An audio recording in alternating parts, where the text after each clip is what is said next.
Comenzamos una nueva semana de estudio y este día domingo vamos a considerar el tema La ley del cielo, en un tema que vamos a estudiar toda la semana, la ley y la gracia, porque vamos a descubrir, si no lo ha notado ya, porque creo, Pastor Dani Perla, que ya lo habremos notado, que Deuteronomio habla mucho de la gracia de Dios.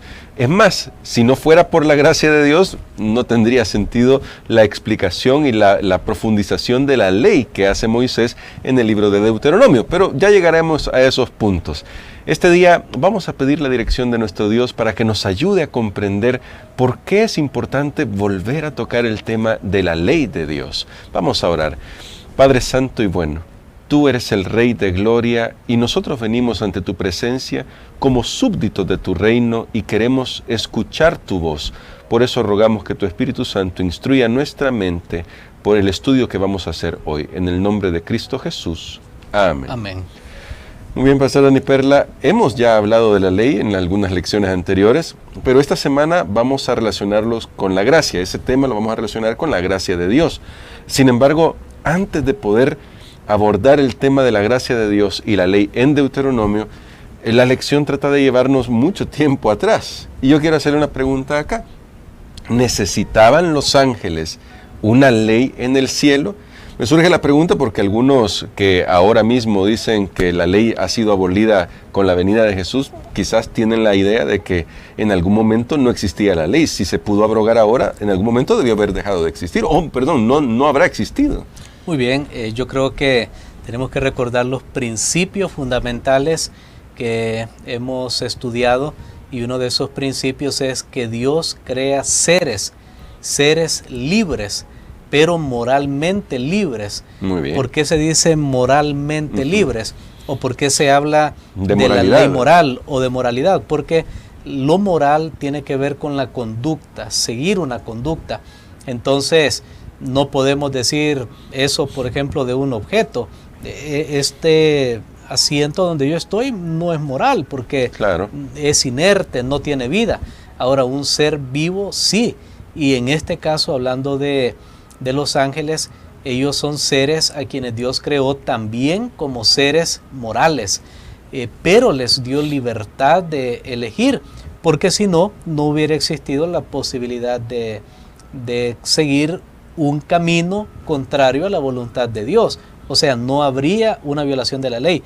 Tal vez nosotros la palabra ley, lastimosamente, hermano Gerson, y creo que ese es el concepto que tenemos, tal vez un concepto que la ley lo vemos como algo negativo. Y muy estrecho. Porque, sí, para nosotros ley solo es como algo que me dice, me pone un límite a lo que yo estoy haciendo. Pero si nosotros consideramos que la ley tiene que ver con lo que Dios es, cómo es Él, con su carácter, con sus valores, entonces aquí estamos hablando de otra dimensión.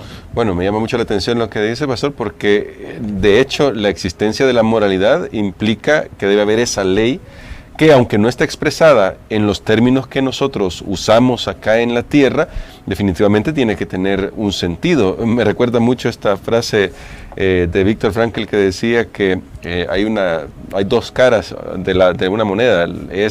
La libertad es la cara negativa y la responsabilidad es la cara positiva de la vida. Pero quiero que vayamos a Ezequiel, Pastor, porque ahí yo creo que nos ayuda a comentar este pasaje de Ezequiel 28. Es un texto conocidísimo que habla de la caída de Lucifer. Y dice Ezequiel 28, versos 15 y 16, y creo que el lenguaje usted nos va a ayudar a comprenderlo mejor, lo que nos está diciendo. Dice: perfecto eras en todos tus caminos, desde el día en que fuiste creado, hasta que se halló en ti maldad. A causa de tu intenso trato comercial te llenaste de iniquidad y pecaste, por lo cual yo te eché del monte de Dios y te arrojé de entre las piedras del fuego, querubín protector. ¿Qué revela estas palabras sobre la caída de Lucifer? Esas palabras, me llama la atención las palabras pecaste, iniquidad. Eso es muy interesante, Pastor. Así es. Aquí lo que tenemos es que un orden diferente, como es el orden de los ángeles en el cielo, es diferente a lo que tenemos en la tierra, pero se le aplica esa palabra maldad, iniquidad. De hecho, Tal vez esa palabra maldad literalmente dice perversidad. O sea, ¿qué hubo en el corazón de Lucifer? Este ser comenzó a albergar dudas acerca de Dios. Wow. Y luego cuando dice, a causa de tu intenso trato comercial, está hablando de llevar y traer, porque en el comercio eso es lo que sucede, de llevar y traer. Está hablando de chisme. Ahora se usa ese concepto también, o esa frase que hay personas que les gusta llevar y traer. Dice, sí, van allá y le dicen, mire, fíjese que esto, para ver qué usted dice, y lo llevan allá, claro, traen de allá para acá. Entonces, eso es lo que Lucifer hizo en el cielo. Él en su corazón, de una manera que no entendemos por qué, esto es un misterio, sin duda, él comenzó a dudar de Dios, se comenzó a apartar de la voluntad de Dios para su vida, aunque Dios le advirtió, y luego él comenzó a esparcir, a chismear. Solo que los chismes, lastimosamente, la mayoría siempre son equivocados, pero en este caso mucho más equivocado. Él comenzó a hablar de Dios en contra, de que Dios era injusto, y allí fue que comenzó lo que nosotros conocemos el pecado. El pecado no comenzó en la tierra, el pecado comenzó en el cielo.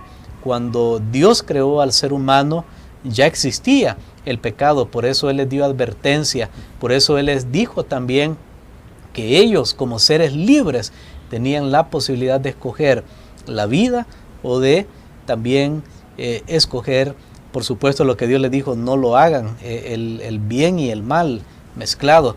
Pero lastimosamente en este ser perfecto se alberga esa duda acerca de Dios, ese apartarse de Dios, ese seguir la voluntad de Dios como criatura para ponerse ahora Él como que Él es el hacedor de las leyes de su propio camino.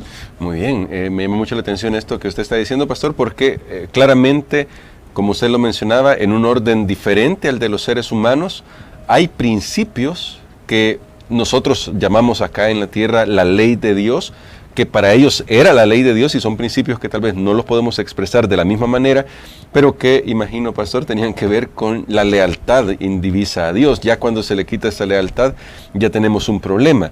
Y por acá me llama mucho la atención una cita que aparece en el discurso maestro de Jesucristo, donde Elena de White nos dice: la voluntad de Dios se expresa en los preceptos de su sagrada ley, y los principios de esa ley son los principios del cielo.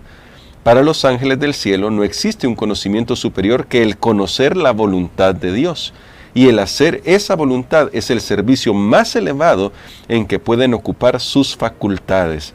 Pastor, esto me llama la atención porque quiere decir que tanto en el cielo como en la tierra, la voluntad de Dios, como se ha revelado para ellos y para nosotros, sigue siendo fundamental. Definitivamente, y ahí entra nuevamente la palabra que hablamos al principio, la palabra moral, que tiene que ver con la conducta. Es que lo hemos comprobado ya en la tierra, creo que no necesitamos que nadie nos diga qué pasa cuando cada uno comienza a poner su propia moralidad, sus propias reglas, y dice, no, bueno, en este lugar yo creo que esto funciona mejor, aquí yo voy a hacer esto. ¿Qué sucede? Nos damos cuenta que se llegan a los crímenes más oscuros y más grandes. Sí.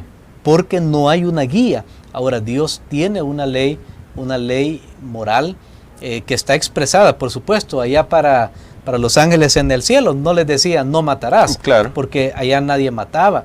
Pero está el principio de la ley que Pablo expresa. Toda la ley se resume en una palabra, amor.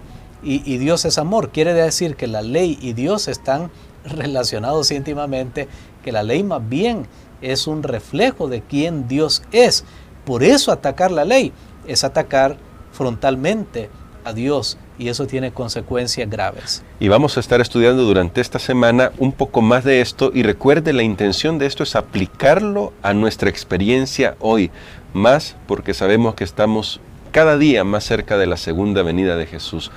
Pastor, creo que podemos orar para que el Señor nos ayude a comprender que estos principios de los que nosotros hablamos no son principios inventados aquí en la tierra, sino que Dios nos los ha dado para que nosotros podamos tener una vida mejor. Amén. Padre, te damos gracias, Señor, porque tú nos has creado como seres morales, libres, con la capacidad de escoger, de decidir las mejores cosas. Lamentamos, Señor, que muchas veces hemos caído en la trampa del enemigo, haciendo nuestras propias leyes y recibiendo las consecuencias. Pero ahora pedimos, Señor, que nos ayudes para que nosotros podamos ubicarnos, someternos dentro de tu voluntad, sabiendo que es lo mejor a corto plazo y a largo plazo para nuestras vidas. En el nombre de Jesús. Amén. Amén.